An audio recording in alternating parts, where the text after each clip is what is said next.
ជំរាបសួរមកយាយបងខ្ញុំអត់មកពីណាវិញមកយាយ សាលើគុំតាវៀន នំលើកង់មកយាយច្រើនមែន ដាក់លក់ចេរងថ្ងៃ មកយាយមកលក់ដល់មកម៉ានដែរមកយាយ ខ្ញុំមក3រៀបភ្លឺមកទៅផ្ទះ អញ្ចឹង12ម៉ោង ចាឥឡូវលក់ទៅដាច់ទេព្រោះគេរលវាបានតែរ៉េទៅចានៅលើយុគ តែខ្ញុំមកសេមីបងណាគ្នាតែខ្ញុំដើរលើវងសេទៅឃើញអ៊ំស្រីពីចង្អាយមកខ្ញុំមកសម្ភារគាត់ផ្លែតដល់ ចា សំខាន់មកយាយលក់សិតដំណំខ្មែរណាគ្នាអានេះមកយាយលក់មកម៉ានមកយាយ 5 ចុះគាត់នេះអី អានោះមួយតែ500 មកយាយមានអាថងធំមួយហ៎ អត់មានផង បើមានអាថងធំហ៎បងខ្ញុំសុំអាថងធំមួយបានទេបងអរគុណច្រើនបងបងស្រីគាត់ឲ្យថងមកខ្ញុំមួយថងចេះ 5 ចៅឲ្យមួយថងចឹង10000ងាយលក់ តែចៅទេ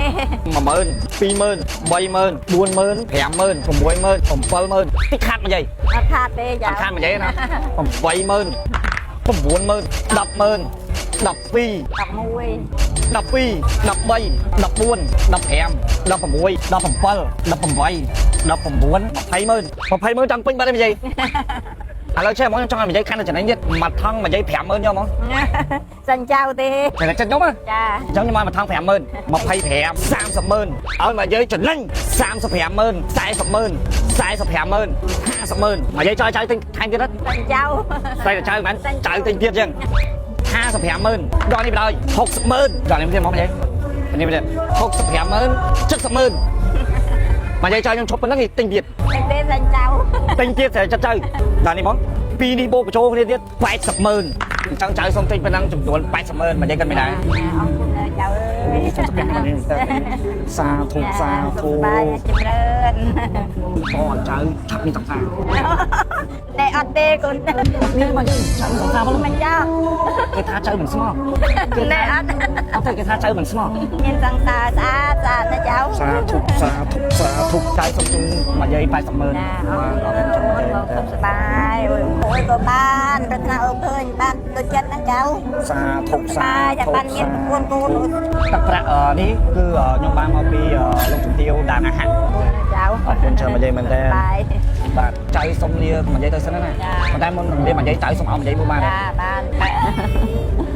ថ្ងៃនេះទៅវិញមកបានមកយាយបាត់មកយាយបាន800,000នេះ ទៅមកបានទេ ឲ្យលាទៅសិនមកយាយបាត់ចៅអត់លាមកយាយទេឡើងក្រុងអញនឹងទៅចៅចៅ ចា ពួកចៅត្រូវទៅពេញចំណឹងដែរអរគុណច្រើនមកយាយមែនតើបាទចៅ សប្បាយតាមផ្លូវ បាទអូយើងចំណេញយកមួយអូនថាយកមួយណែអូនយកបង្ទាស៊ីឈ្វាន់ក្រោយកលីងឈប់ទៀតនំខ្មែរយើងទៀតអរគុណច្រើននេះមែនតើពុកកលីងឈប់ទៀតអរគុណច្រើនបងនេះខ្មែរយើងបងស្រីនំខ្មែរយើងមកទៀត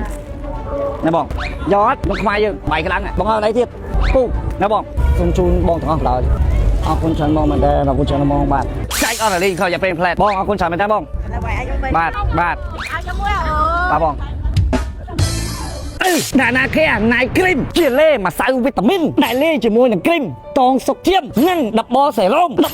មដែលជួយព្យាបាលស្បែកមុខនិងអាចរុយនិងមុខជាំជាពិសេសនោះធ្វើឲ្យស្បែកមុខសម៉ត់រលោងរបៀបប្រើងាយស្រួលបំផុតលាបនៅលើមុខមុនពេលចូលគេងហើយចំពោះផលិតផលដាណាខែណៃគ្រីមនេះដែរផលិតឡើងដោយអ្នកជំនាញ Clinic សាស្បែកហើយខ្ញុំក៏សូមអរគុណទៅកាន់លោកជំទាវដាណាហាក់ដែលគាត់បានធ្វើការឧបត្ថម្ភជាទឹកប្រាក់ជូនទៅកាន់អ៊ំស្រីនៅក្នុងវីដេអូមួយនេះអញ្ចឹងបងប្អូនដែលធ្វើការ follow គាត់បានដែលខ្ញុំបានធ្វើការដាក់នៅនេះគាត់នឹងធ្វើការឧបត្ថម្ភជាទឹកប្រាក់ដើម្បីជួយអ៊ំពូមីងបន្តទៀត